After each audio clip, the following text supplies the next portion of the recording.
So why glass? You cannot change what you cannot see. So if we don't see what we're doing wrong in the public sector and in government entities and how we're managing the things that belong to all of us, if we don't see that better, we cannot do better. So that's why glass is as simple as that. I want to put a glass over public sector entities and governments so we can see how they're managing the world and to do that better today. Governments are unsexy, but not to me. I love governments.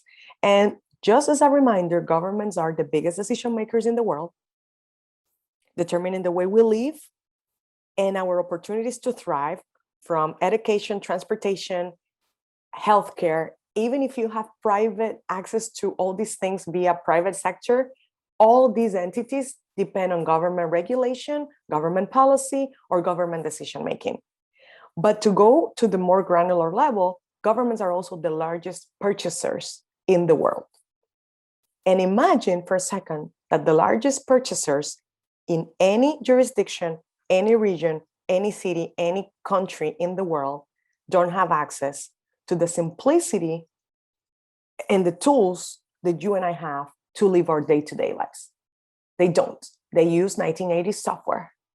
They use very clunky pieces of technology, all patched up together. A little bit of this, a little bit of that, a little bit of something that an external consultant built, and a little bit of something that we built internally in-house. And when you put that together, that's a Frankenstein. Why? Because typically in Silicon Valley, we have put a lot of money into building amazing software stacks and software suites for enterprise. And what government has received has been a repackage something of that product that was designed for someone else. And in Silicon Valley, we know the power of a good user experience and user interface. We know that if we follow the problem, again, of that specific user or client, we will create something totally different that in the beginning, from the beginning, will have in its DNA that user in the whole experience. So those products, that suite ecosystem of software products for governments does not exist in the world. And that's what Glass is creating, an ecosystem of software products, starting with procurement products. Why procurement? Because government is not what government talks about. It's not what the laws that they pass in Congress. Government, the loudest way that government speaks is where they put the money behind, or the projects that they allocate money behind. And public procurement is how governments speak. So we create products that allow governments to spend money more strategically to maximize their budgets.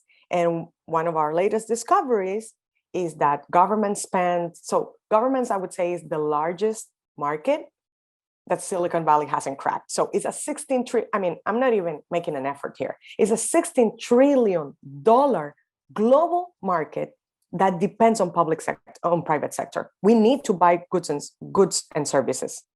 However, hear this, every country spends about 20% of their budgets, 30 in public purchases, but they do not purchase from what we say are the backbone of our country's economies, small and medium businesses, 400 million small and medium businesses that probably need just one more paperwork or two more clicks to be able to sell to the largest purchaser in their jurisdiction.